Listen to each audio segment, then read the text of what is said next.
stay-at-home dad, watching Disney movies he never had. His daughter digs through all the VHS, crushing the classics in a princess dress. Informed like Scuttle, Kurt's got your ticket, making it real like Jiminy Cricket. Most are off the Captain Hook, but if the Tweedledum, he'll be taking more shots than Bambi's mom.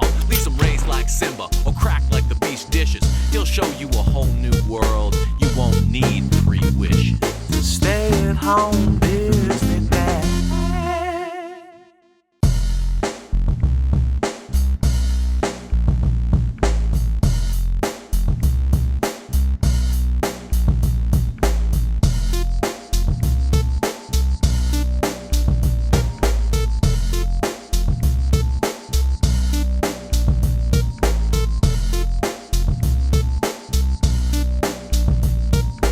Big day. I'm so pumped to rewatch Beauty and the Beast. After all this time, VHS tape and the VCR entertained me. 1992 must have been peak VHS home video sales as they are just firing ads at you before the movie starts. Not even full trailers, just like 30 seconds. Buy it now, buy it now, buy it now. Aladdin, Pinocchio, Sleeping Beauty. Take my money. You have my money. Okay. Before I started this journey, I'd only seen 5 Disney movies, 4 of which I remember, and a 5th that I thankfully don't remember because I repressed it deep down inside, like deep down, like right here, like Penny being lowered in a bucket to drown, right down here. We'll see you when someone cuts me off in traffic again, won't we, repressed rage? Okay. The 4 I have seen were peak 90s gold. I'm talking Little Mermaid, Aladdin, Lion King, and this gem. And I'm a tad nervous because I always held The Little Mermaid and Beauty and the Beast in the highest regard out of the 4, always swapping them back and forth for the title of my limited knowledge of favorite Disney movies. And I really figured rewatching Little Mermaid as an adult would have taken some of the childhood shine off it, but The Little Mermaid is still an absolute home run. Little Mermaid is flawless. I let my daughter pick these movies, pick the order of the movies we watch. So we've seen Belle's Magical World and Belle's Enchanted Christmas, and the Belle character I've found hasn't really held up. Check out my other reviews if you want to know what I'm talking about. So I was really worried about watching this original one and not loving it as much again. Okay, we start with a recap of the mean prince who was transformed into a hideous beast, the witch, the rose, as all told by a series of like church stained glass windows. Awesome. From there we get the wonderfully passive-aggressive song sung by Belle where she wanders around the town and kind of points out how simple-minded and content all these people are and how nothing ever changes. She's happy about it, yet she sings about how awesome it is to get lost in books and fantasize about faraway adventures. Not a knock. This is a great scene. Gaston shoots a duck out of the air and we meet Gaston and his little sidekick friend. Big smile. I'm already sucked back into this movie. This opening sequence was solid gold. We have established who and what both Gaston and Belle are and what they both want. Solid intro. Belle is a brainy girl who loves books but is still so girl next door gorgeous. I love the voice actress who voices Belle. Like I could listen to her read the phone book. Gaston makes fun of Belle's crazy inventor dad and we segue into a scene with her bumbling father. As I remember, the pacing of this film is just bang on. Belle says she's lonely and her dad says, "How about that Gaston fellow? He's handsome." And Belle agrees and says he's handsome and egotistical and dumb and a bunch of other negative things, but hey, she did say he was handsome. So what you're telling me is that there is a chance. Belle's father takes off on horseback to go sell one of his inventions and he enters the dark woods after a wrong shortcut. I wonder if this is the black forest Belle almost drowns in her Enchanted Christmas movie. The horse gets spooked and bucks Dad off and Dad gets chased by wolves, so he runs towards the giant castle for safety. I love this movie. This has been all great so far, all great. The animation of the woods and the castle are just so good. Everything is working. As Maurice wanders around the empty castle, you hear a bunch of whispering voices who turn out to be Cogsworth and Lumiere. Seeing living appliances, the old man understandably freaks out. He sits in the master's chair and Cogsworth is now freaking out. The old man drinks tea from Mrs. Potts and Chip utters the line, "His mustache tickles me, Mama." The beast enters and is mad. It's off to the dungeon for Maurice. Terrifying. That scene was actually terrifying. Gaston has brought a crowd with him and a pastor because he's going to go inside Belle's house and ask her to marry him, and then when he leaves, everyone's going to be ready and they're going to have the ceremony right there. That's awesome. Gaston is awesome. There's these 3 girls that follow Gaston and try to get his attention. Gaston tries to charm Belle. She's uninterested and he ends up falling off the door and landing in the pond, and his sidekick goes, "How did it go?" That doesn't sound funny when I say it out loud, but trust me, that joke was hilarious in the movie. Belle runs outside and keeps singing. Philippe, her horse, shows up dadless and she tells the horse to take her to where he, the horse, left Maurice, her dad, and the horse does. That's one smart horse, seeing as how the horse didn't even see where the dad ended up. Okay, Chip tries to tell Mrs. Potts that there's a girl in the castle and she scolds him for telling lies, but there is a girl in the castle. And all the magical items start freaking out. She's the one that needs to fall in love with Beast. And honestly, the things that live in that castle, aren't much better than Gaston. Poor Belle. She has zero say in her choice of partners, apparently. She finds the dungeon dad. The Beast is also inconsistent because she's in the castle and he sees her, but he doesn't take her prisoner. He just walks away from her. I guess she's free to leave. She offers to take her dad's place as Maurice is old and sick. The deal has been done. Beast flosses. Pretty sure I meant forces. Maurice out of the door like Uncle Phil tosses Jazz out. Beast shows Belle to her room and she starts to question him. He snaps, "Do you want to stay in the dungeon?" She has time to go, "No." Beast says the castle is her home now and she can go wherever she wants except the West Wing. And she immediately asks, "What's in the West Wing?" Girl. Beast demands she comes to dinner with him back at the bar. Gaston drowns his rejection in alcohol, as you do, and here we go. We gear up for the Gaston song. At the time, this was like as good as Disney got. I gotta think playing Gaston in anything. I'm talking like voicing him in this 1991 movie, the 2017 live action remake, the live production of it that happens at Disney World, all the way down to like high school theater level. Gaston is probably the be all and end all greatest male character you could ever play. Seriously, how fun would it be to play Gaston? This song is just about how awesome and manly he is, and I can't believe no one has spoofed this for some sort of like anti-toxic masculinity PSA, but in a way, this is kind of a spoof itself. It's hard to explain, but they ride that line perfectly. Maurice explodes into the bar and interrupts the song and tells everyone about the Beast, and Gaston says, "Slow down, Maurice," which is hilarious because a YouTube video someone made turned this into him raving. He was in here tonight, raving. Now Maurice gets tossed in the snow like Jazz a second time. Gaston then goes Grinch and gets a horribly awful plan. We jump back into the Gaston song and I'm full of glee. I never want this to end. Maurice stands in the snow and asks, "Will no one help me?" I love this movie. Is this better than The Little Mermaid?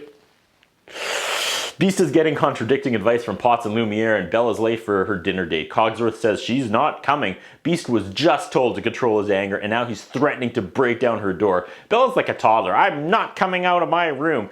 And Beast says, "Fine, if you don't eat with me, you won't eat at all, you can starve." This sounds like they're already married, I don't know. Rose petal falls and the Beast knows his time is running out. We get the "off to the cupboard with your chip" line, which I often quote in real life when I dismiss someone. Hilarious. Belle has 0% body fat, so she's immediately hungry like 5 minutes later and leaves her room. Lumiere sings and dances, "Be Our Guest," and I completely forgot about this scene and song. This has aged incredibly. The angles, the shots they use is something to really focus on. The animators went over and above here. Lumiere was kind of annoying until now, and after the song, I love the character. Mrs. Potts gets a verse, and it's just awesome. Just keeps building. Everyone joins in. We get a rocket reveal with 100 candles, and the song breaks into a kick line.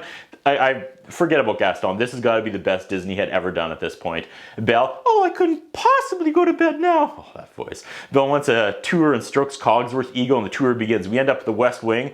They try to distract Belle with a promise of a library, but she sneaks away and enters that West Wing. Girl just wants to die. Belle throws open the doors and the creepy room jumps out of my standard def television set. We see a shredded portrait of the prince. This is all money. We hear the hint of the opening music in the background. Like, everything is working. Everything is connected. Everything is building. She sees the rose and suddenly Beast is up in her grill. "Do you realize what you could have done? Get out!" Get out she does, and Belle is off into the snowstorm and the forest. Philippe is still waiting outside, and oh man, I forgot about this scene. The wolves attack Belle. She boots one in the face at a girl. She's bucked off Philippe, and Belle tries to fend off the wolves. She's swinging a branch and cracking skulls, but the wolves tackle her, and she's about to be lynched. Oh yeah, in true WWF style, Beast's music hit, and he runs down to the ring, and he starts tossing these wolves one after another. I'm talking spine first into trees, just bam, bam. This is how it's supposed to feel. Beast fends them off, but is torn up pretty badly. Back in the castle, Belle tends to his wounds. "This wouldn't have happened if you didn't run away. I wouldn't have ran away if you didn't scare me." Beast has no reply, but come on, man, don't fold. You're the correct one here. Back in town, Gaston convinces the asylum keeper to throw Maurice into the asylum as a lunatic unless Belle marries Gaston. We get the "he was in here earlier" raving line. There is no filler here. There is not 1 second of filler in this movie. Beast looks at his bandage and looks into the camera and says, he's never felt like this about anybody before. He wants to do something nice for her, and he takes her to the library. She is smitten. So to recap, Beast falls in love when someone puts a band-aid on him, and Belle falls back in love when you drown her with gifts. montage of them slowly getting along, and it's cute. I can't fault anything in this movie. We get to the something that wasn't there before song, and I'm laughing because Beast spends a good 4 minutes happily feeding birds, when in Belle's magical storybook, they have a complete side story where Beast hates birds and tries to kill one, and Belle nurses it back to health. And okay, maybe because Beast didn't fall in love with Belle until she bandaged him up, he was worried the bird would also fall in love with Nurse Belle like he did when she bandaged him up. I don't know. The Beast gets gussied up, and Lumiere says, he looks so, and Beast says, stupid, and that's funny. We transition into Beauty and the Beast song, tale as old as time. They descend down the royal staircase and dance, the animated dance. Like, this is all I want. Everything works. This movie, the slow, gradual infatuation with each other isn't forced or rushed. Belle is sad. She wants to see her father. Beast says, there's a way, and he shows her the magic mirror. She looks into it and sees her father sick and dying. Beast does the right thing and releases her. You mean I'm free? Hold on, Papa, I'm on my way. Here's hoping Philippe could finally pass through the forest without getting spooked by the wolves. He gives her the mirror as a gift, which is nice. Belle is reunited with her dad.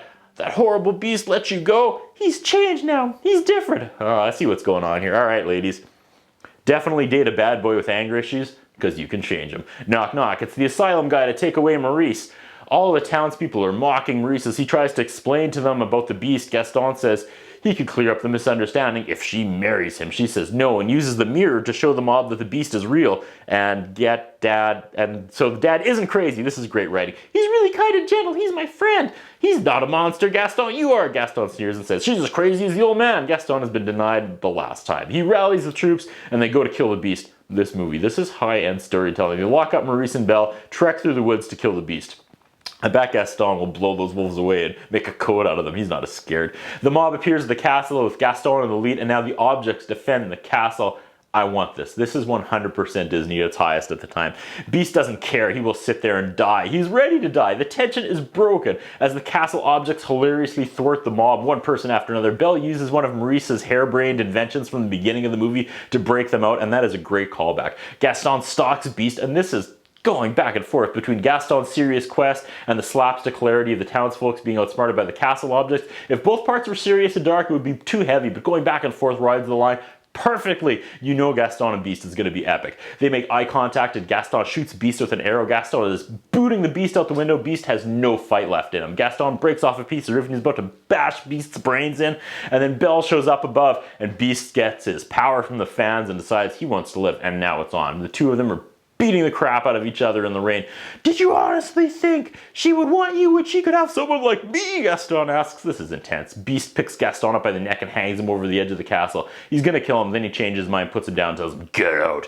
Gaston scurries away like a coward, and Beast climbs up to see Belle, but swerve, Gaston stabs Beast in the back, and Gaston falls to his death without dangling from the ledge first, which has got to be some sort of Disney death mistake. They always have to dangle from the ledge like the Lion King. That must have been cut for time. Okay, Beast is dead. He and Belle exchange final words, and this is Pixar sad. She tells him not to die because she loves him. She says that just as the last rose petal falls. She did it. Yeah, she did it.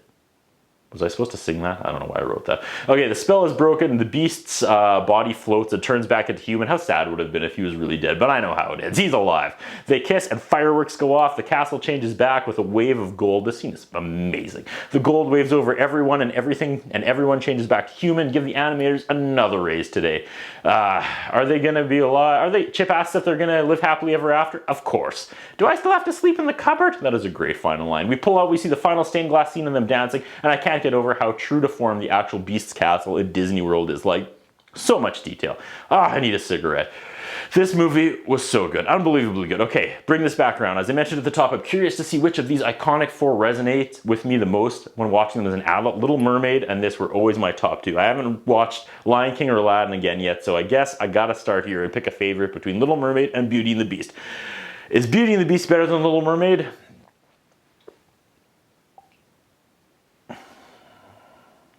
Yeah. That's what I think about.